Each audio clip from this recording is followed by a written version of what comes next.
Hello guys, punta tayo sa bukid. Ito yung puno ng mangga namin na centennial na. Tagal na po ito, mga 6 na puno po sila. Sobra 110, 20 years old na puno ng mangga.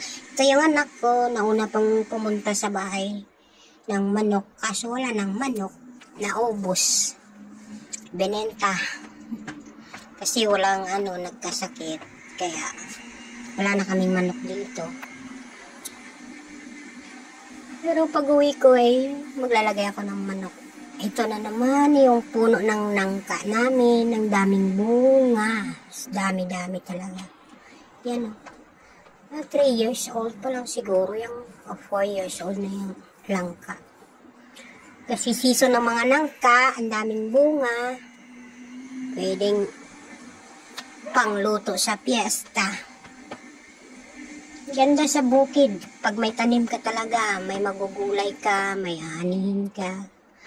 Ayan, Tita Kapid, kasama namin pumunta sa bukid. Kasi mangunguha kami ng dahon ng kamuting kahoy. Ayan. Daming bunga ng langka. Sa tabi, basta sa bukid ka talaga. Dami kang pwedeng itanim.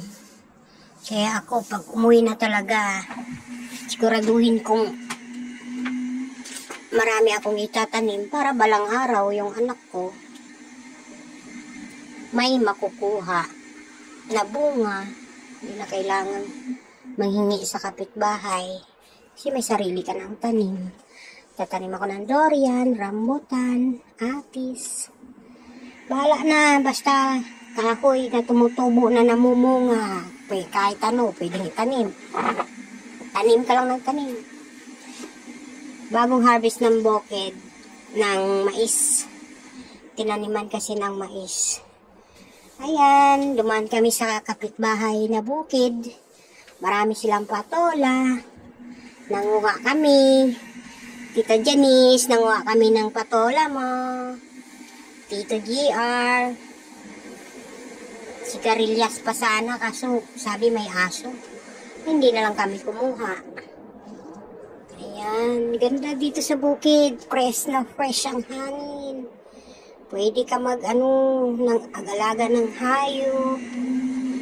Kahit anong pwede itanim. Kaya guys, pag mayroon kayong bukid, huwag nyo nang isangla. Taniman nyo na. Hanggang sa kaapu-apuhan nyo, makikinabang yan ng tanim nyo. Kaya ako, doon sa kabila kong bukid, yun lang tataniman ko ng mga kahoy na prutas. Saka saging. Ang ganda na saging ni Tito Niloy. Yan yung mangga. Sa binan ko to na lupa. Walang akin. Kasi meron silang lupa. Kaya sa akin naman, sa kabilang bayan yun, malayo. Kaya pag yun ang aasikasuhin ko taniman ng mga kahoy na prutas. Tsaka mga saging. Kahit basta pwedeng tumubo, itatanim ko. Kaya kayo, pag may bukid, tanim lang ng tanim para yung mga anak nyo, mga apo nyo, may ma-harvest balang araw. Hindi na sila manghingi o bibili pa. Bye-bye!